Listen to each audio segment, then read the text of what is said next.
On est en ligne et le sommaire d'aujourd'hui, c'est le même qu'il y a une semaine. Donc, on va avoir essentiellement 5 points qui sont quel moteur choisir pour notre voiture et ensuite, on va aller plus en détail au sujet des motorisations électrifiées. On va savoir aussi comment recharger ces véhicules, comment payer pour la recharge de ces véhicules et puis finalement, on va aborder un dernier point qui est assez l'électrolyse dont vous allez apprendre les détails. Alors, avant toute chose, je vais me présenter. Je suis Antonio da Palma Ferramacho. Je suis responsable pour les projets de mobilité ici à l'Automobile Club de Luxembourg. Et mon background, c'est un background d'ingénieur. J'ai travaillé dans l'industrie automobile. Ça fait plus de 25 ans que je fais ça. J'ai aussi, donc, ce faisant, j'ai travaillé dans des projets de voitures classiques, donc moteur essence, moteur diesel. J'ai aussi été consultant pour les institutions européennes au niveau de projets dans l'électromobilité et accessoirement, j'ai aussi la chance de pouvoir écrire pour la presse automobile depuis environ 10 ans. Donc, je peux essayer depuis lors toutes sortes de véhicules, qu'ils soient thermiques, électriques, hybrides, ce qui me donne en fait une vision assez globale du marché et qui me permet de combiner à la fois l'aspect théorique et l'aspect pratique. On va rentrer tout de suite dans le vif du sujet avec le premier point. Donc, comment choisir la motorisation par rapport à notre véhicule. Avant de faire ça, on va un petit peu voir qu'est-ce qu'on a comme choix disponible. Bon, depuis longtemps, on a toujours eu l'essence et le diesel, ou en tout cas au cours de ces 20 à 30 dernières années, c'était les choix essentiels. Mais depuis, se sont invités 3 nouvelles catégories qui sont les véhicules électrifiés sous la forme de voitures hybrides classiques qu'on appelle aussi auto-rechargeables. Alors, c'est quoi ça? Principalement, c'est le type de véhicule comme une Toyota Prius qui est sorti en 97. Depuis lors, au cours des, on va dire, 5 à 10 dernières années, on a les plug-in hybrides qui sont des hybrides avec une batterie plus importante et qui sont rechargeables sur secteur. Et finalement, on a aussi les véhicules 100% électriques qui ne comptent que sur leur batterie comme source d'énergie. Donc ça, c'est l'offre principale qu'on a à notre disposition aujourd'hui. Cependant, je tiens quand même à signaler que dans les essences et les diesels classiques, on voit apparaître ce qu'on appelle les mild hybrids, où en fait, ce sont des hybridations légères sous forme de système 48 volts qui permettent en fait de diminuer légèrement la consommation et les émissions de CO2. Mais pour le coup, on ne va pas les considérer comme des hybrides à part entière parce qu'ils ne peuvent pas contribuer à faire avancer le véhicule seul par la seule force motrice de l'électricité. Donc, ils servent d'appoint à un moteur thermique. Donc, on ne va pas traiter ce cas ici parce qu'on peut les associer ou les assimiler plutôt à des moteurs thermiques classiques. Je vais quand même aussi mentionner 2 autres motorisations qu'on ne va pas traiter aujourd'hui, qui sont le LPG et le CNG, donc les véhicules au gaz. C'est une technologie qui est mature, qui est disponible, mais malheureusement, elle n'est pas mise en avant par les gouvernements ou plus mise en avant par les gouvernements. Du coup, les constructeurs, eh bien, ils ne font plus trop de développement dans ce domaine-là. Et bon, je dirais que c'est peut-être bien dommage parce que c'est une solution, on va dire, de transition qui était assez intéressante pour passer du moteur thermique au moteur électrique. Mais bon, la situation est qu'on veut directement rentrer dans le moteur électrique. L'autre motorisation qui est aussi à considérer, mais dont on ne parlera pas aujourd'hui, c'est la pile à combustible, donc qui utilise l'hydrogène comme carburant pour alimenter une pile à combustible dans le véhicule. Et à ce moment-là, par le biais d'hydrogène et d'oxygène, on forme de l'électricité et de la vapeur d'eau. Donc, c'est une technologie qui est encore en développement, qui est déjà disponible chez certains constructeurs. Le problème aujourd'hui, c'est d'avoir des stations d'hydrogène qui sont disponibles, mais aussi de produire l'hydrogène de façon efficace et économique et aussi écologique. Donc, ça, c'est un autre sujet qu'on pourra traiter ultérieurement.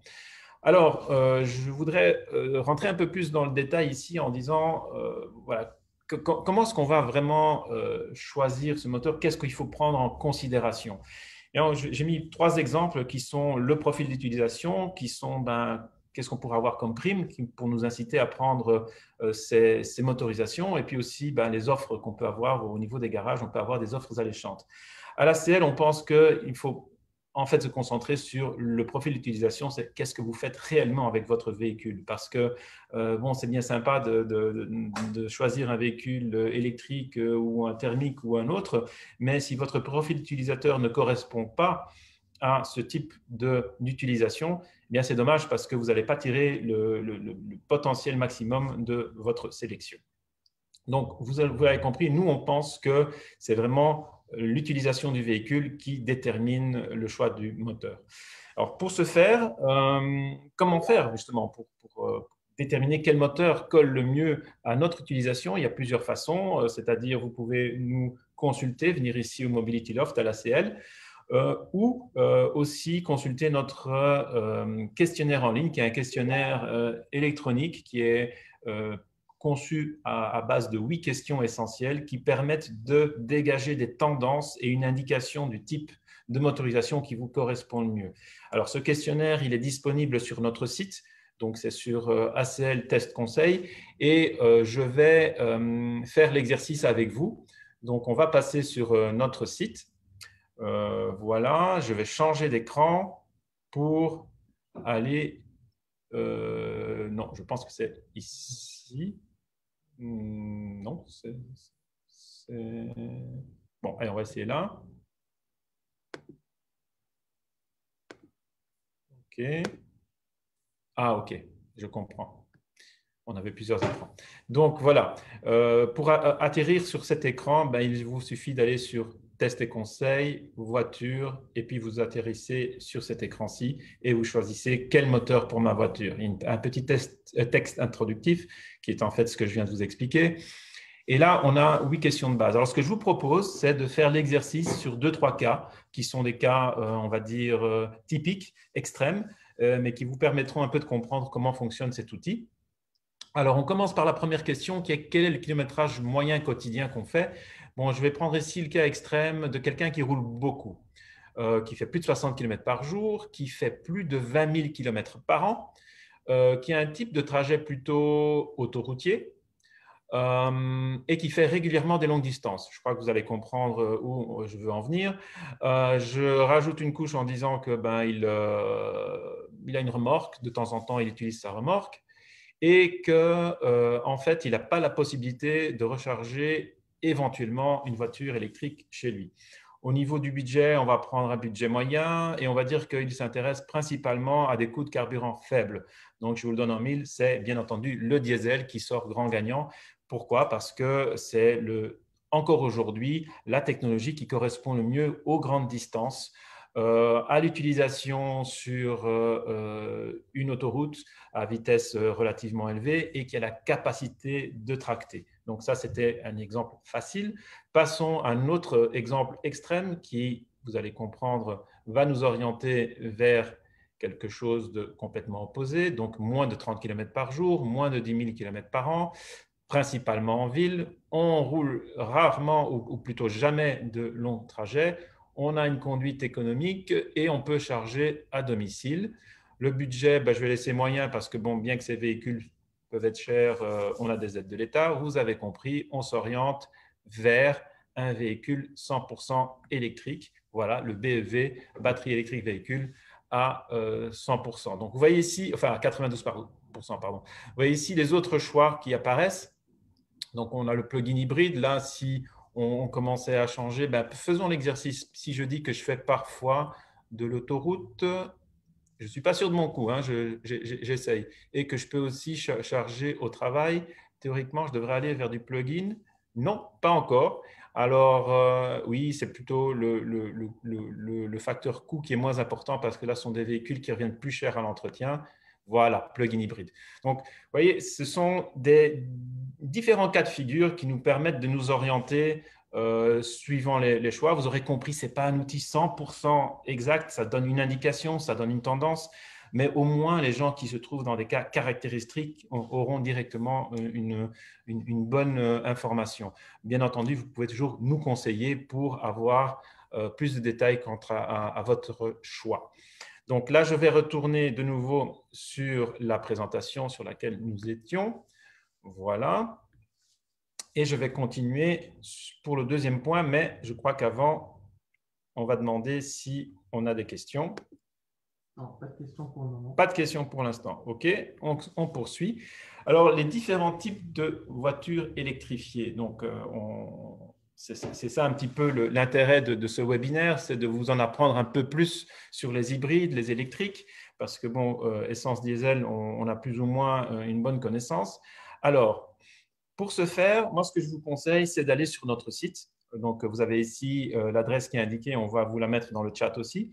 Ou alors de passer à l'ACL pour récupérer ceci, donc qui est le petit fascicule, une brochure qui vous explique plein d'informations au niveau des véhicules électriques, au niveau des bornes et aussi au niveau des cartes de recharge. Mais on va le passer en détail ensemble. Alors, un véhicule électrifié, j'ai fait ici un schéma qui permet un peu de mieux fixer les esprits. Ça, c'est constitué de quoi? En fait, vous avez, bon d'ailleurs pour la petite histoire, j'ai repris ce schéma du site Toyota que je trouvais qui était assez bien fait. Alors, sur la partie gauche de ce slide, de cette présentation, vous voyez qu'il y a 3 éléments de base essentiels qui sont le moteur électrique, la batterie et le Power Control Unit. En fait, c'est une centrale de contrôle qui fait à la fois la gestion électronique de tout ça, mais aussi qui fait la conversion de l'électricité, qu'elle soit en courant alternatif, en courant continu, etc. Bon, on ne va pas rentrer dans les détails, mais sachez que c'est ces 3 éléments qui sont les plus importants. Et on va se concentrer sur les différents types de véhicules à notre droite. Donc, je vais parler uniquement de ceux qui sont cerclés de rouge, puisque celui tout en haut, c'est l'hydrogène et on ne va pas en parler aujourd'hui. Alors, si on commence par le bas, on a l'hybride classique qui, en plus des 3 éléments dont je viens de vous parler, rajoute le moteur thermique, donc le moteur qui, la plupart du cas, est un moteur essence. Si on monte un étage au-dessus, on a le PHEV, donc l'hybride plug-in ou rechargeable. Vous aurez compris qu'en plus du moteur thermique, il a besoin d'un chargeur pour recharger sa batterie quand on a besoin de la recharger entièrement avec beaucoup de puissance. Donc, c'est le secteur dont on a besoin, le circuit électrique. Et finalement, on atteint le BEV, qui est le Battery Electric Vehicle, ou la voiture électrique 100%, donc il n'a que sa batterie comme source d'énergie. Et bon, vous aurez compris que la batterie, elle a besoin aussi d'un chargeur. Elle n'a plus besoin de moteur thermique, mais elle a quand même besoin du chargeur. Alors maintenant, on va passer ces 3 cas en détail et voir quels sont leurs avantages et leurs inconvénients. Donc, je commence par l'hybride classique ou auto-rechargeable. Vous voyez ici donc les 4 éléments dont il est constitué. Et qu'est-ce qu'il a comme avantage? Eh bien, son premier avantage, c'est d'avoir une flexibilité de recharge. Donc, il se recharge de façon autonome. On n'a pas besoin de câble. Et ça peut correspondre, bien entendu, aux personnes qui ne peuvent pas recharger chez elles, par exemple, qui sont en appartement ou qui habitent en ville, dans une maison de ville qui n'a pas de garage. Ce faisant, qu'est-ce que ça donne comme répercussion au niveau de la consommation des émissions de CO2? Eh bien, on s'accorde à dire qu'on a une diminution de la consommation et du CO2 d'environ 25 à 30%. Mais attention, c'est en fonction du type d'utilisation. Vous allez rencontrer ce genre de consommation principalement en ville ou en je dirais, conduite assez dense, embouteillée, parce qu'il y a toujours des arrêts, des redémarrages, et donc ça favorise vraiment la consommation de ce type de véhicule. Si vous voulez faire de la longue distance et que vous êtes un gros rouleur, un hybride, ça ne sert à rien, parce qu'il va être en permanence à vitesse constante, et donc il ne va pas récupérer d'énergie au freinage, et ne va pas en restituer à l'accélération, ou très très peu. Donc, voilà, c'est plutôt pour les gens qui font de la ville et du périurbain.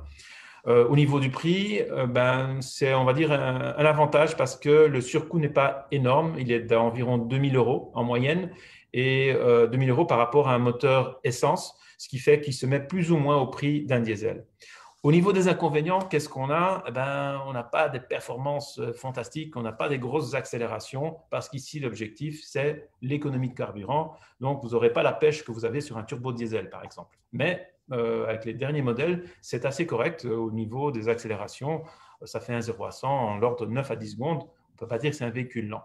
Alors, au niveau du surpoids, on peut dire que c'est un petit inconvénient. Il a un surpoids d'environ 80-100 kg en fonction des modèles, mais ça reste encore très raisonnable par rapport à d'autres solutions qu'on va voir par après. Et puis, on va dire que l'un de ses plus grands inconvénients, c'est le choix de modèle qui est assez limité parce que ce sont principalement les constructeurs asiatiques qui ont investi cette technologie. Donc, je parle de Toyota, Honda, Hyundai, Kia. Voilà. Récemment, Renault a commencé aussi à proposer ce système, mais voilà, ça réduit un petit peu l'offre, ce qui fait que ça peut ne pas plaire à certaines personnes. La motorisation suivante est le plug-in hybride ou l'hybride rechargeable. Donc, comme je vous l'ai dit tout à l'heure, on rajoute au moteur thermique le chargeur pour pouvoir recharger la batterie qui est de plus grande capacité. Alors, pour exemple, une batterie d'un hybride classique, ça fait environ 2 kWh de capacité ou parfois même un peu moins. Ici, on est plutôt dans des valeurs à partir de 10, voire 20, 25, 30 kWh. Ça va dépendre de la taille du véhicule. Et en fait, ce que font les constructeurs, c'est qu'ils vont essayer de de choisir une taille de batterie qui va leur permettre d'atteindre des émissions de CO2 inférieures à 50 grammes. Pourquoi? Parce que ces 50 grammes de CO2 par kilomètre sont souvent la valeur pivot pour avoir droit à une aide de l'État. Donc, c'est un petit peu ça la logique. L'autre logique aussi, c'est bien évidemment d'avoir une autonomie en full électrique qui est plus importante. Et cette autonomie, parlons-en, elle est de l'ordre de 30, 50, 60 km en fonction de la taille de batterie. Donc, voilà, un des avantages, c'est qu'il a une autonomie totale assez intéressante.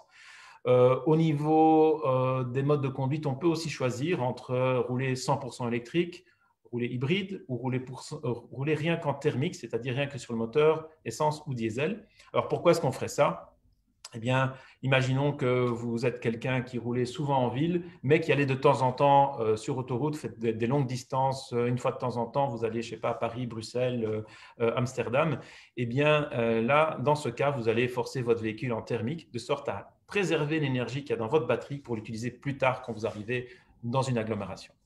Voilà, donc ça donne une très grande flexibilité d'utilisation. Donc ça, c'est pas mal. Mais il faut faire très attention que on va avoir des consommations basses, c'est clair, de l'ordre de 2 litres, quand on roule dans des conditions d'agglomération et avec une batterie chargée. On va voir l'impact, si ce n'est pas le cas, dans la slide suivante. Alors, le temps de recharge est relativement réduit si on a une petite batterie. Bon, maintenant, c'est une batterie assez conséquente, ça va quand même être aussi important. Au niveau des inconvénients, bien l'inconvénient numéro un, c'est le prix. Parce que là, comme on parle qu'on a une batterie de grande taille, ou en tout cas de taille moyenne, qu'on a un chargeur, ça augmente d'autant le prix du véhicule et donc on se retrouve avec 10 000 euros de surcoût par rapport à un véhicule essence. Donc, c'est assez conséquent. Et je dirais qu'au niveau du business case, à part si vous avez un véhicule de fonction, en tant que privé, ça reste discutable de voir si le plug-in hybride, d'un point de vue purement économique, est intéressant. Maintenant, vous pouvez le choisir pour des raisons, je dirais, d'émissions de CO2 et aussi parce que vous roulez souvent en ville et de temps en temps sur route et que vous voulez un véhicule qui peut tout faire. Là, c'est un bon véhicule. Alors, je parlais tout à l'heure de la recharge. Oui, il faut le recharger fréquemment parce que si la batterie n'est pas de très grande taille, on va la vider très vite. Et donc, idéalement, il faut être capable de la charger tous les soirs chez soi. Consommation, alors la consommation, comme j'ai dit tout à l'heure, on peut avoir des consommations de 2-3 litres si on a un véhicule chargé et qu'on roule principalement au niveau urbain, périurbain. Par contre, si on a la batterie qui est vide et qu'on roule justement dans des conditions urbaines, on va exploser la consommation, ça va faire du x4, x5, c'est-à-dire qu'un véhicule qui est annoncé à du 2 litres, il va se retrouver facilement à 9-10 litres, si pas plus.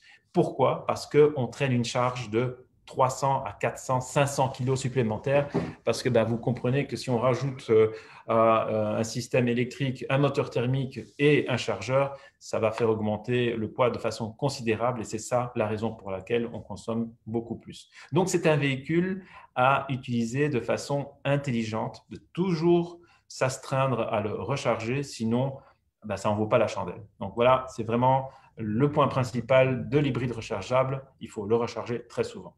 On arrive maintenant à la dernière catégorie de véhicules électrifiés, qui est le 100% électrique. On appelle ça aussi BEV pour Battery Electric Vehicle en anglais. Donc, ici, l'avantage numéro un, eh bien, c'est celui qu'on avance tous, enfin, en tout cas que les politiques nous mettent en avant, c'est pas d'émissions polluantes et pas de CO2 localement. C'est-à-dire que quand vous utilisez votre voiture sur le terrain, vous n'allez rien émettre. Par contre, c'est une autre histoire au niveau de la construction de la voiture et de son recyclage. on va aborder ce sujet par après. La conduite de ce véhicule, elle est très confortable parce qu'il n'y a pas de bruit, il n'y a pas de vibration, ou pratiquement pas, et ça en fait un véhicule vraiment très appréciable en ville. Moi, j'adore conduire une voiture électrique en ville, mais malheureusement, je ne fais pas que de la ville, donc je dois faire un choix. Au niveau des frais de fonctionnement, c'est assez intéressant parce qu'on a un moteur électrique, une batterie et pas grand-chose d'autre. Parce que dans un véhicule thermique, vous avez le moteur thermique qui a de l'huile, qui a de l'eau, qui a des courroies, qui a des réglages à faire, des entretiens à faire avec les bougies, vous avez l'échappement, vous avez la boîte de vitesse. Donc, il y a beaucoup à entretenir dans un véhicule thermique. Ça, c'est le gros avantage du véhicule électrique qui n'a finalement que son moteur qui est pratiquement inusable et sa batterie qui, elle, par contre, perd de son efficacité au niveau du temps. On va en revenir après. Au niveau de la recharge, bien, c'est assez pratique si on peut recharger son véhicule à domicile. Et là, c'est vraiment ce que moi je conseille, c'est si vous imaginez aller vers un véhicule électrique, il faut absolument que vous puissiez le recharger chez vous. Sinon, vous allez avoir beaucoup de soucis à trouver des bornes sur la place publique qui souvent sont occupées. Et surtout, vous devez laisser ces véhicules souvent longtemps pour qu'ils se rechargent. On parle de quelques heures, donc là, on va en parler après. Ça, c'est important. Et puis, bon, comme j'ai dit, pour rouler en ville et autour de la ville, c'est vraiment, pour moi, c'est la solution parfaite. Alors, au niveau des inconvénients, c'est pareil que les plugins hybrides, c'est 10 000 euros supplémentaires parce que bon, une batterie, ça coûte très cher, parce qu'ici, on parle d'une très grosse batterie. Le poids aussi est un point qui est important parce qu'on peut avoir jusqu'à des 600-700 kilos de batterie supplémentaire. Si on prend, on va dire, une voiture électrique de petite taille, on est aux alentours des 1400-1500 kilos. Si on prend une de taille normale, genre, je ne sais pas moi, une petite Tesla, c'est presque 2 tonnes, 1 tonne 8. Et si on prend une grosse voiture électrique, on est à 2 tonnes 5, 2 tonnes 6. Donc, ça commence à devenir conséquent. Et là, on peut avoir des répercussions au niveau du confort, au niveau je dirais aussi de la maniabilité. Ce n'est pas un véhicule qui est agile. Ça tient très bien la route parce que la batterie est placée très bas, mais c'est peut-être moins agile qu'un véhicule thermique. Alors, la batterie, elle se vide assez rapidement dans certaines conditions, et ça, il faut en être conscient. C'est essentiellement 2 types de conduite. Donc, si vous conduisez de façon dynamique ou que vous faites des hautes vitesses, genre autoroutière, là, vous allez perdre pas mal d'autonomie. Suivant les modèles, on peut perdre jusqu'à 40% d'autonomie si on compare à une vitesse de 50 km/h en ville et qu'on compare à une vitesse de 130 km/h sur autoroute. Je ne vous raconte pas de bêtises, il suffit d'aller voir sur les sites des constructeurs. Vous allez chez Renault, chez Peugeot, chez Jaguar, par exemple. Ils ont des outils assez intéressants pour vérifier l'impact, par exemple, de la vitesse. Même chose pour la température. On va dire que la température idéale pour une voiture électrique, elle est de l'ordre de 15 à 20 degrés. Là, vous allez pratiquement rien surconsommer pour faire fonctionner votre voiture. Par contre, si vous l'utilisez dans des températures très chaudes, vous allez devoir utiliser la clim pour refroidir votre voiture, donc vous allez avoir un impact qui est encore relativement faible. Par contre, si vous utilisez votre voiture en conditions hivernales rudes, genre négatif, moins 10, moins 15, là, vous allez avoir une perte d'autonomie jusqu'à 30%. Pourquoi? Parce que la batterie, pour pouvoir être dans des bonnes conditions, elle doit se réchauffer. Et aussi, l'habitacle, vous devez le réchauffer. Et malheureusement, cette énergie, on va la chercher dans la batterie et non pas dans le moteur, puisque un moteur électrique, c'est très efficace. Ça a une efficacité plus ou moins 3 fois plus grande qu'un moteur thermique. Et c'est pour ça qu'on a une perte d'efficacité dès qu'il s'agit d'aller sur autoroute ou dès qu'il s'agit de rouler en température très froide. Alors, un autre inconvénient, c'est le temps de recharge qui est beaucoup plus long qu'un plein de véhicules thermiques. Bon, effectivement, on a les bornes de recharge rapide qui permettent en, on va dire, 30 à 45 minutes de recharger votre batterie de 20 à 80%, mais ça n'a rien à voir avec les 5 minutes que vous avez pour faire le plein d'un véhicule thermique. Donc ça peut avoir un impact si vous faites souvent des longues distances et que vous devez souvent faire la recharge de votre véhicule. Non, si ce n'est pas le cas, ce n'est pas un problème si vous utilisez votre véhicule toujours en ville. Alors, l'autre dernier point, c'est que les bornes de recharge ne sont pas encore très disponibles. Bon, au Luxembourg, ça commence à être pas mal. Mais par contre, quand vous voyagez, il faut vraiment prendre vos précautions pour savoir où vous allez, s'il y a une borne de recharge dans le coin, et donc vraiment prévoir votre trajet.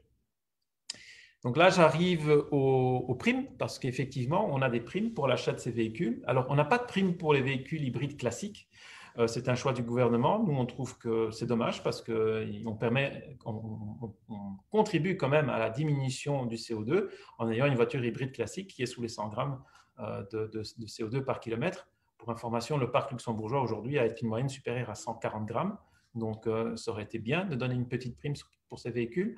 Alors, pour les véhicules hybrides rechargeables, on a droit à une prime de 2 500 € à condition d'avoir moins de 50 grammes de CO2 par kilomètre d'émission. Donc là, faites bien attention lorsque vous choisissez votre véhicule, aussi lorsque vous choisissez les options de ce véhicule, parce que les options peuvent avoir un impact sur le CO2 qui est affiché. Donc, un conseil, demandez bien à votre interlocuteur auprès du garage qu'il vous donne avec précision les émissions de CO2 du véhicule que vous avez choisi avec votre configuration. Pour ce qui est du véhicule électrique, c'est plus simple, c'est 8 000 €. Alors, ces primes sont aujourd'hui disponibles jusqu'au 31 mars à coup sûr. On nous a dit qu'ils allaient être étendus jusqu'à fin décembre. Mais pour être sûr, moi, je pense qu'il vaut mieux de les commander avant le 31 mars parce qu'il est possible que le montant de la prime change d'ici là. On a eu vent de ça, mais on n'a encore aucune certitude.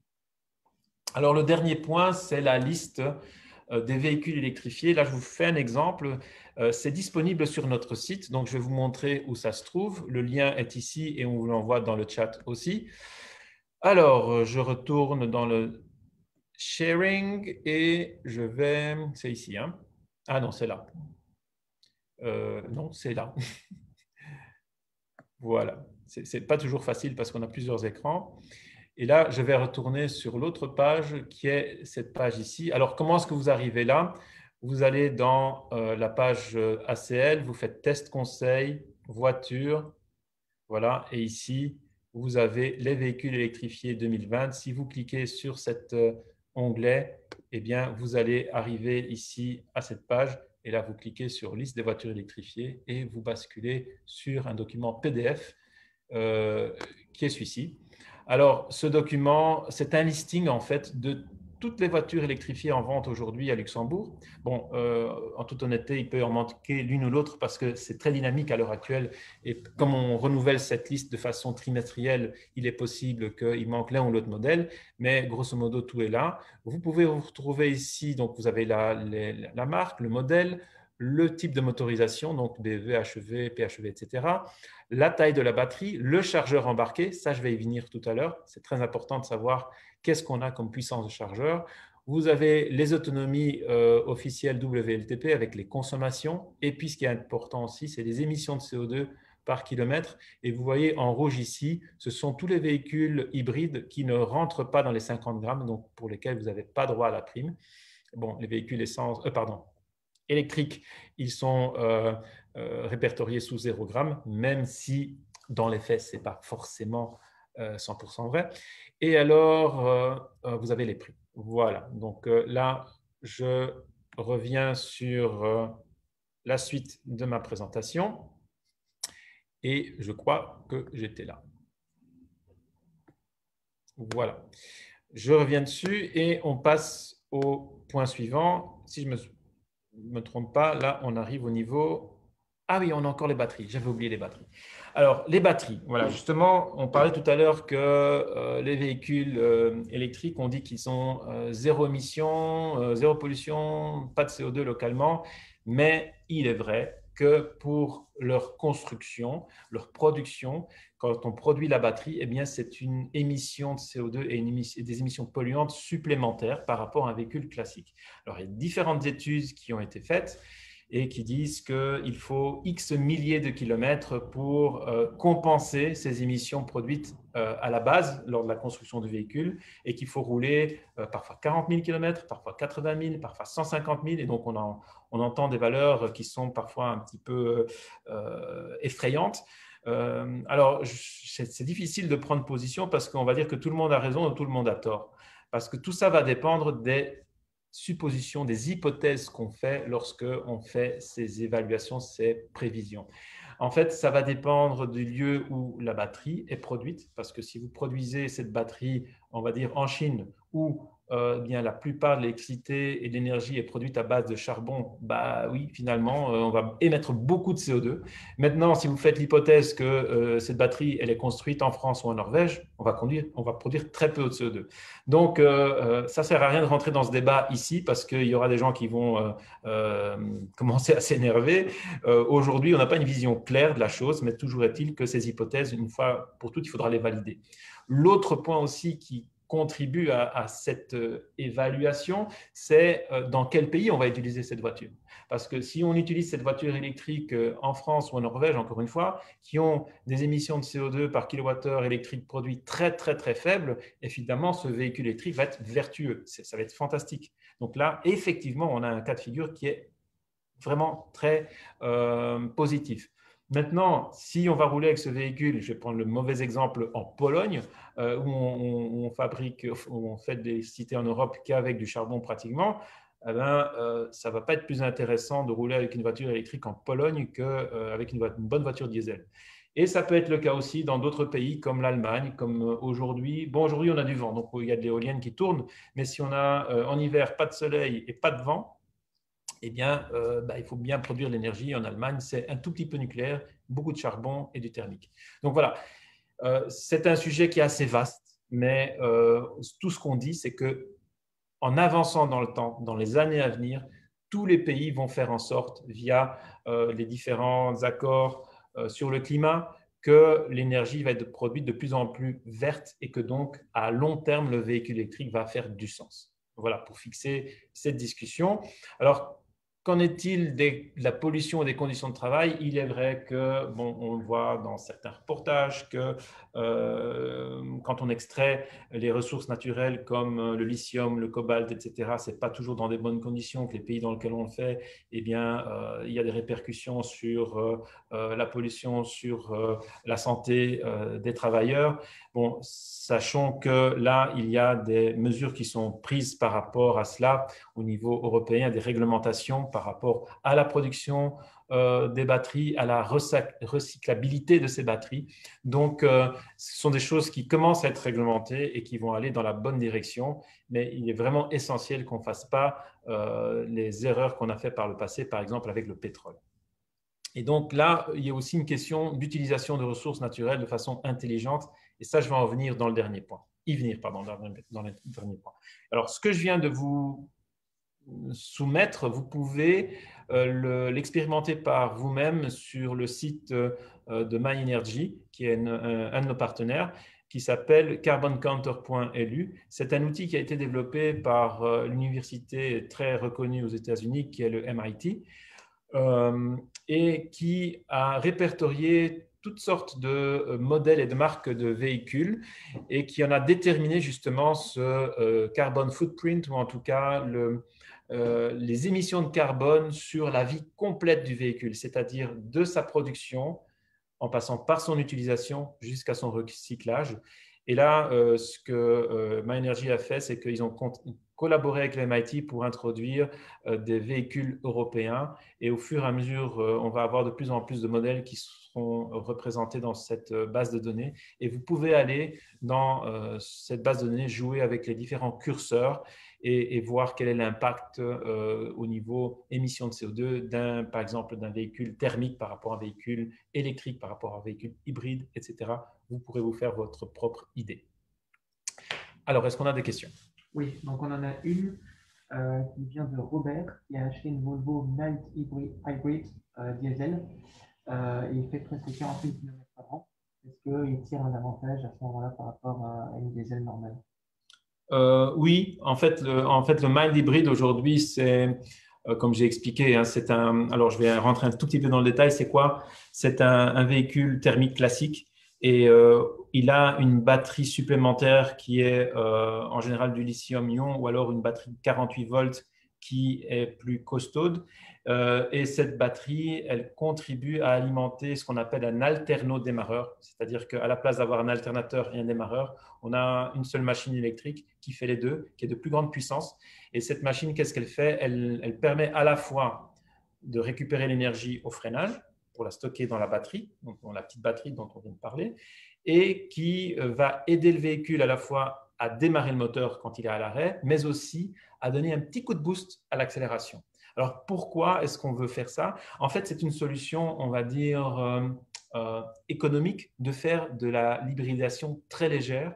Et en faisant de la sorte, eh bien, on vient aider le moteur thermique, qu'il soit essence ou diesel, parce que c'est dans les phases d'accélération et de démarrage que le moteur thermique est le plus inefficace.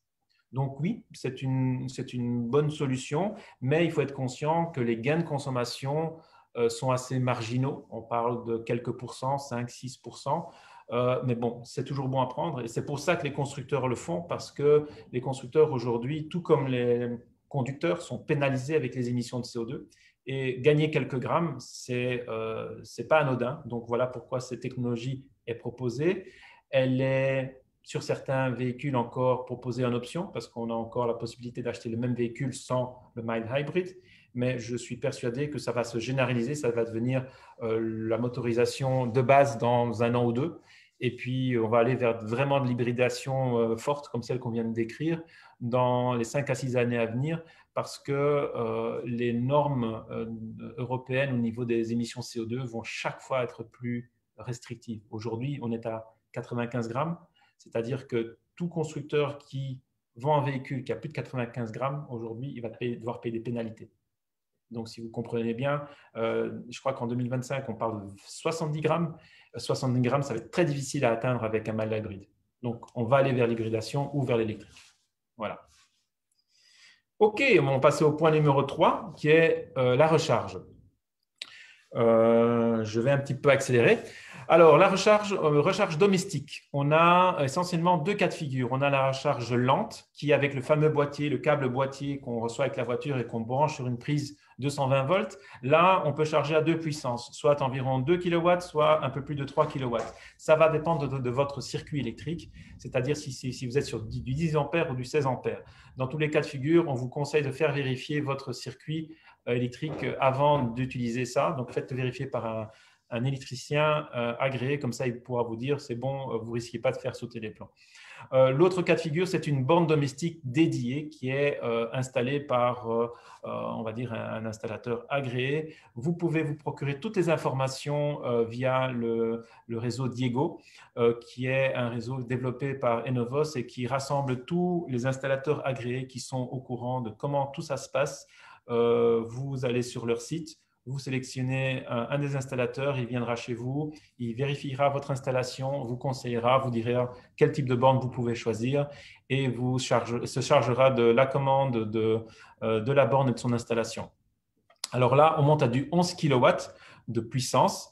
Je tiens quand même à préciser une chose et c'est là que joue l'importance du listing qu'on vous a montré tout à l'heure. C'est-à-dire, ce n'est pas parce que vous êtes sur une borne qui fait 11 kW ou 22 kW que vous allez charger à cette puissance. Ça va aussi dépendre de la puissance de chargeur de votre véhicule.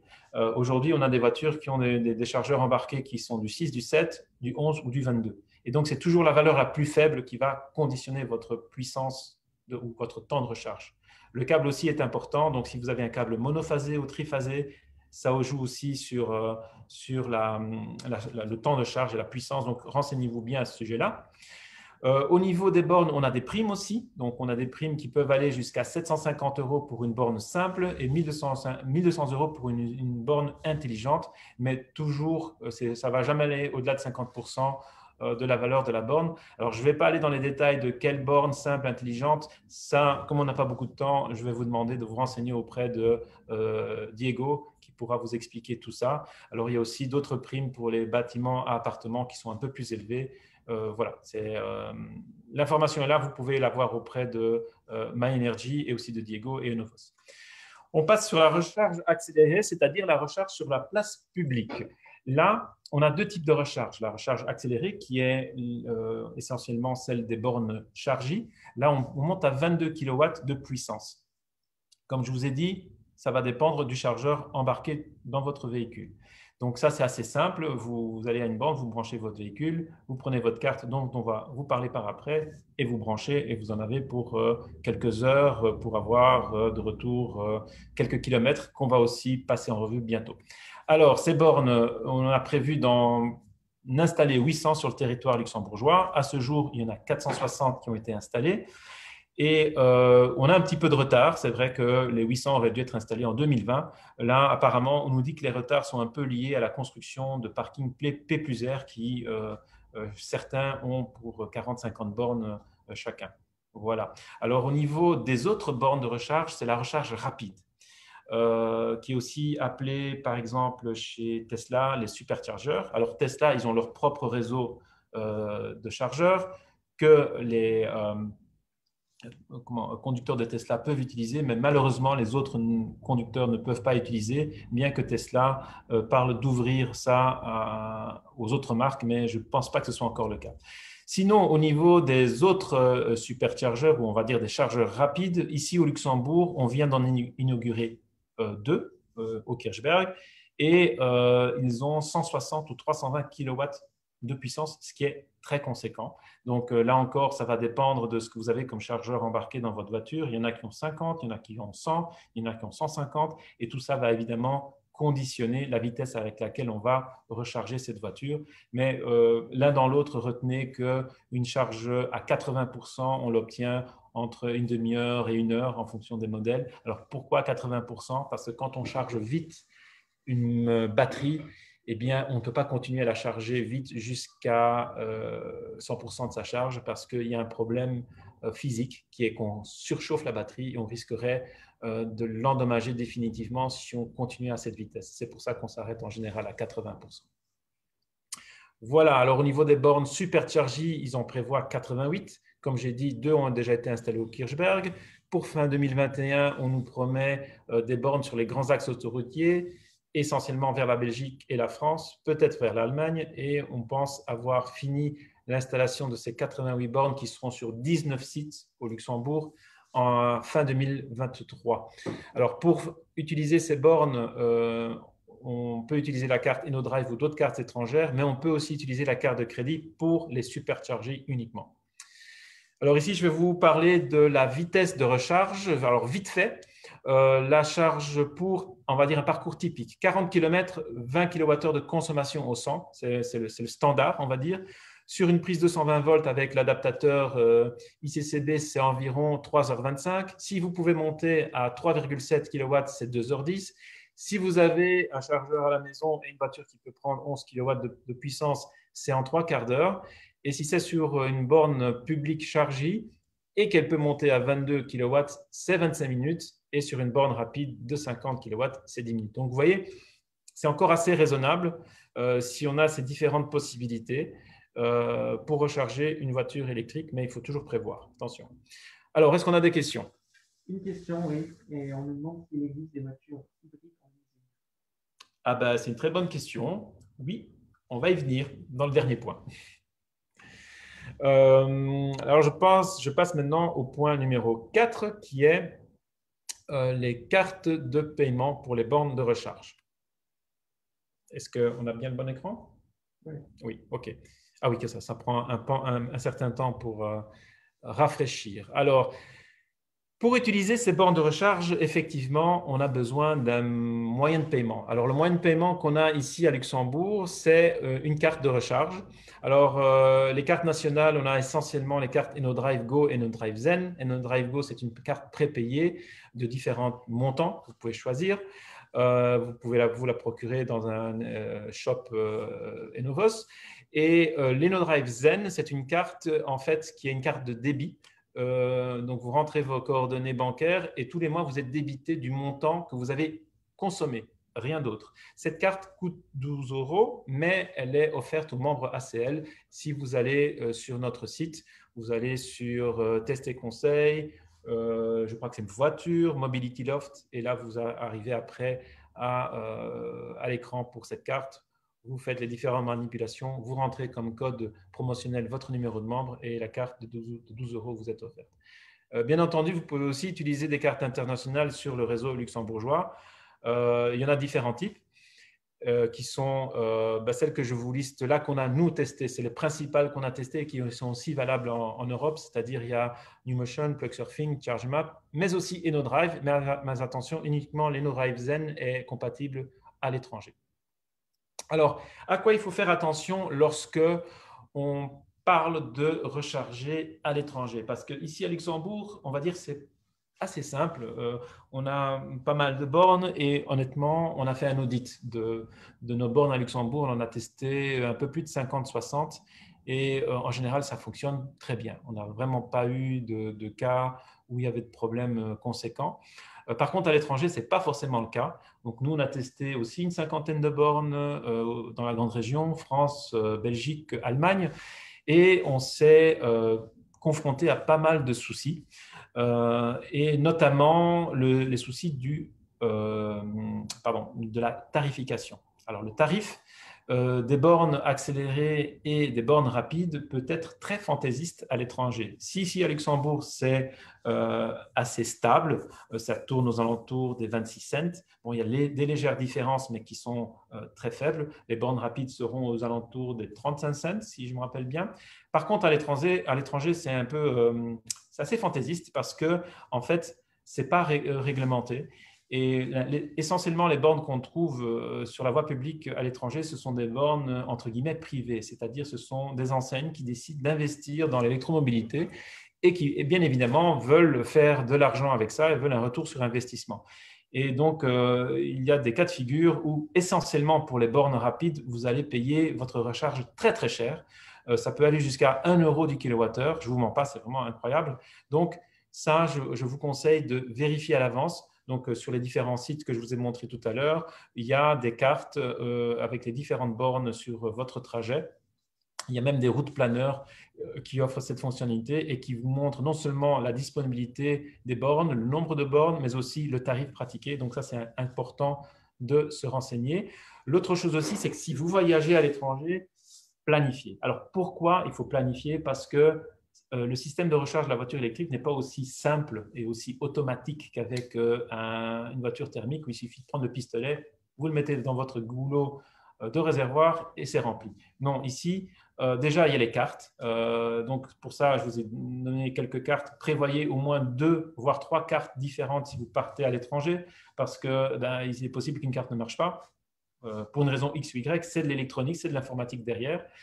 Et alors, il y a aussi le fait que vous pouvez avoir des cas de figure où la borne ne fonctionne pas. Ça nous est arrivé, on arrivait, la borne n'était pas opérationnelle pour des raisons X ou Y. Il faut savoir que ces bornes, elles sont reliées au réseau électrique. Elles sont aussi reliées à un réseau de communication de façon filaire, mais aussi de façon par les ondes de téléphone. Et il suffit qu'il y ait des problèmes. D'ailleurs, nous, dans notre borne ici à la CL, on a une des 2 bornes qui ne fonctionne plus. Et donc, on n'a qu'une borne sur 2 qui marche. Donc, c'est pour ça qu'il faut toujours planifier vos déplacements pour que, lorsque vous décidez de vous arrêter pour recharger, soyez sûr que derrière, vous avez encore la possibilité de vous arrêter à la borne suivante. Parce que sinon, si vous calculez trop juste, vous allez être coincé. Donc, prévoyez toujours aussi un temps buffer parce que ça peut aussi changer au niveau, par exemple, des temps de recharge. Pourquoi? Parce que si vous arrivez sur un parking avec, disons, 10 bornes et qu'il n'y a personne sur ces 10 bornes, vous vous chargez, vous allez avoir la pleine puissance. Vous allez avoir, je ne sais pas si c'est 50 kW, vous allez avoir vos 50 ou vos 100 kW. Mais si quand vous arrivez, il y a 9 voitures et que vous êtes le 10e arrivé et que vous êtes tous occupés à charger plein pot, et qu'à ce moment-là de la journée, sur ce nœud d'électricité dans cette zone, il y a une forte demande d'électricité, vous imaginez bien que s'il y a trop de demande, ils vont baisser la puissance délivrée pour faire en sorte que les plombs ne sautent pas localement. Donc, si vous espériez, je ne sais pas, charger à 100 kW, vous allez peut-être charger à, je ne sais pas, 60, 70, c'est possible. Donc, ça impacte directement votre temps de charge. Et à ce moment-là, si vous espériez charger en une demi-heure, vous allez peut-être devoir charger en 3/4 d'heure ou en 1 heure. Voilà. Prévoyez toujours un temps de sécurité si vous faites des longs trajets en voiture électrique. Si vous restez ici à Luxembourg, il n'y a pas de souci parce que vous êtes dans votre environnement. Vous savez que le soir, vous allez pouvoir charger chez vous. Vous connaissez les différentes bornes qui sont à votre alentour et donc il n'y a pas de souci. Est-ce qu'on a des questions? Pas de question.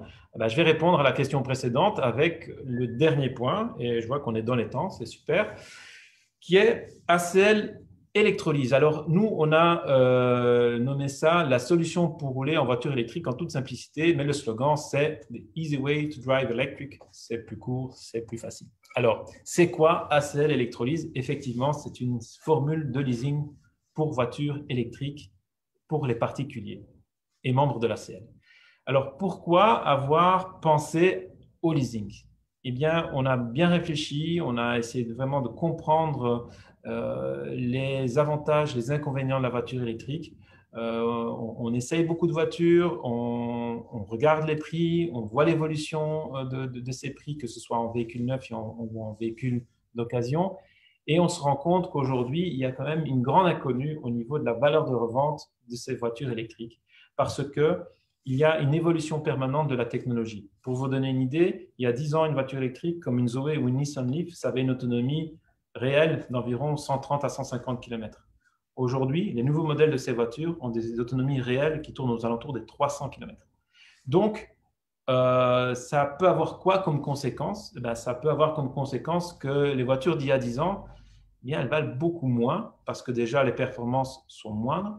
Mais deuxièmement, il faut savoir que l'efficacité d'une batterie, elle se détériore au cours de la vie d'une voiture. C'est-à-dire que quand vous avez votre voiture qui est neuve et qui est capable de vous donner 150 km, on va dire 300 km d'autonomie, partons aujourd'hui, 300 km d'autonomie. Aujourd'hui, voiture neuve, eh bien, dans 6 à 8 ans, elle va peut-être être de 80% ou 70%. D'ailleurs, pour information, les constructeurs, ils garantissent leur batterie à une hauteur de 70% de la valeur nominale, c'est-à-dire de la valeur de charge à neuf. Si la batterie chute sous les 70%, à ce moment-là, ils sont tenus de vous la remplacer tant que le véhicule est en garantie, c'est-à-dire en ayant les 6 à 8 ans. Mais vous imaginez bien que si vous vendez votre voiture dans 6 à 8 ans et qu'elle est juste à la limite à 70 ou 73%, elle va avoir moins de valeur. Donc les gens ils vont se dire, cette voiture elle vaut moins parce que je vais devoir changer la batterie et qu'en plus elle risque de plus être sous garantie. Donc ça a un impact qu'on ne peut pas encore vraiment mesurer sur la valeur de revente. Et c'est pour ça qu'on se dit que le fait de prendre une formule de leasing, eh bien, ça nous met à l'abri en tant que particulier parce que l'entité qui prend le risque, c'est la société de leasing. Et en fait, nous, on a travaillé, enfin, on a fait notre marché, on a essayé de trouver quelle est la société de leasing aujourd'hui qui a la plus grande expérience en voiture électrique. On a choisi LeasePlan parce qu'ils ont décidé de switcher vers l'électrique déjà il y a quelques années. Et si j'ai bien connaissance de leur politique, cette année, toutes les voitures de société de LeasePlan dans le monde devront être électriques. Donc, vous comprenez bien qu'au niveau valeur de revente, ils ont intérêt à savoir de quoi ils parlent. Et c'est pour ça qu'avec la formule leasing, eh bien, on a une formule intéressante vu que la valeur de revente, elle est incluse dans le prix du loyer, donc de la mensualité. Et donc, la particularité de Electrolyse, c'est de vous proposer une série de véhicules qui sont disponibles donc, en leasing, mais qui sont des best deals, c'est-à-dire que ce sont des véhicules qui ont été sélectionnés par nous et par LeasePlan.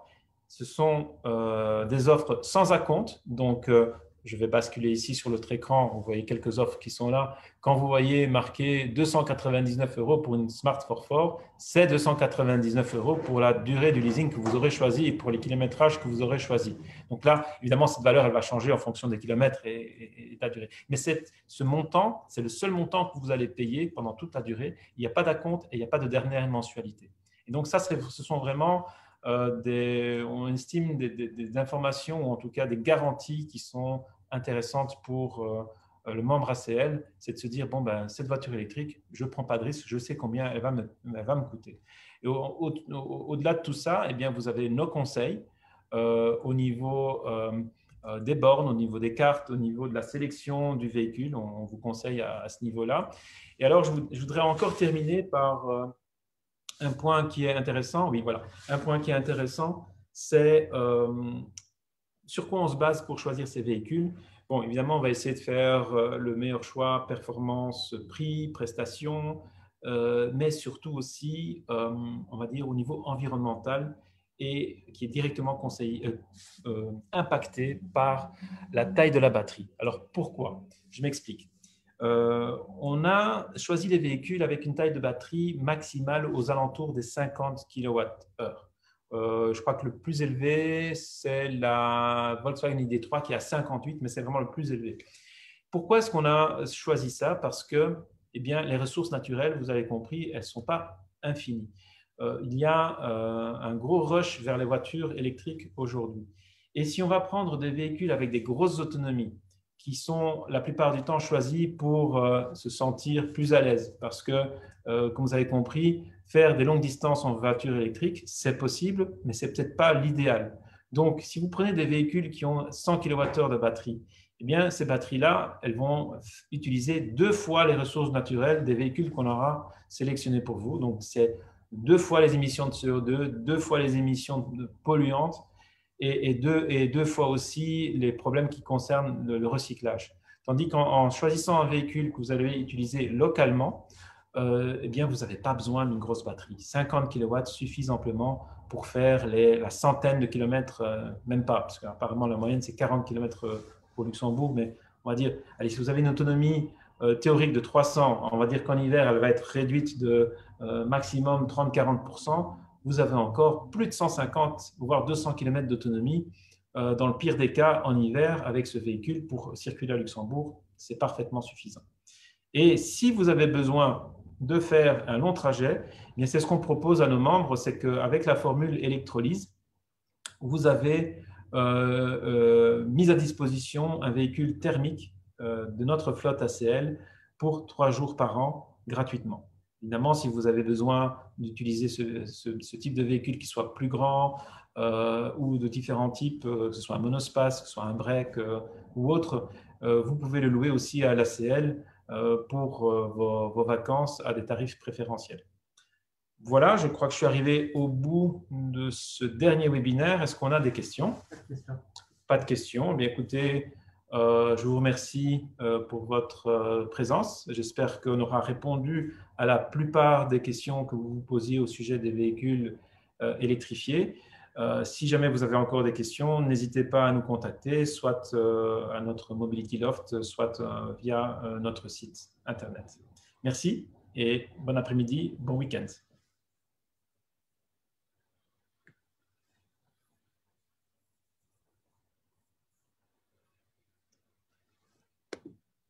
Voilà.